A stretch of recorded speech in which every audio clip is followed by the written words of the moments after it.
नमस्कार। मैं चंद्रसेन सिंह। अभी महज 75 वर्ष ही गुजरे हमारे लोकतंत्र के। 26 जनवरी 1950 से ही हम लोकतंत्र के रूप में विश्व में जाने गए।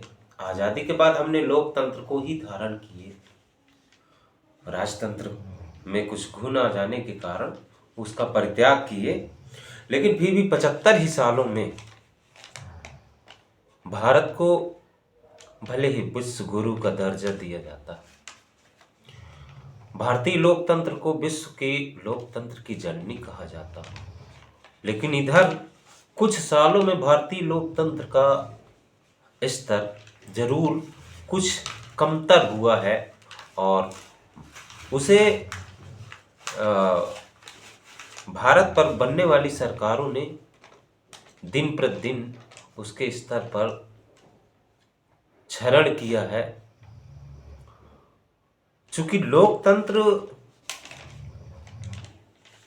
किसी भी राष्ट्र का जो लोकतंत्र है उस राष्ट्र के नागरिकों के लिए सर्वोपरि संपूर्ण बेहतरीन साधन उपलब्ध कराता है और उसके संचालन के लिए जो, जैसे भारतीय हम लोकतंत्र की बात करें तो भारतीय संस्थाओं में ईडी, सीबीआई और जैसे आईबी इंटेलिजेंस संस्थाएं हैं, उनका एक स्तर के बाद ज़्यादा इस्तेमाल करना जिसमें ये जाहिर हो कि ये नैतिकता के खिलाफ है, नैतिकता से परे हट रहा है। और उसके साथ उदाहरण तो अभी इधर के 5-7 सालों में समझ में आ ही रहे हैं। 22 जनवरी को भारत में बड़ी भव्यता से रामलला की प्रतिष्ठा का आयोजन किया गया और 23 जनवरी से भारतीय राजनीति में एक उथल पुथल सा आ गया। सोशल मीडिया और विविध सोशल प्लेटफॉर्मों में खबरें तैरने लगी कि बिहार में सत्ता परिवर्तन होने वाला और 25, 27, 28 तक संपूर्ण दृश्य साफ हो गया। सुबह सरकार गिरती है और शाम को पुनः सरकार बन जाती है। लोकतंत्र में तो जनता जनार्दन होती है, लोकतंत्र में जनता सर्वोपरि होती है, लेकिन उस जनता का क्या जब किसी भी सरकार को अगर बहुमत दे देती है तो सरकार निरंकुश हो जाती है। अगर सरकार, किसी भी सरकार में 2-3 दल हो गए तो परिवर्तन करती है। कभी एक बी के साथ मिलान होता है, कभी बी का सी के साथ मिलान होता है।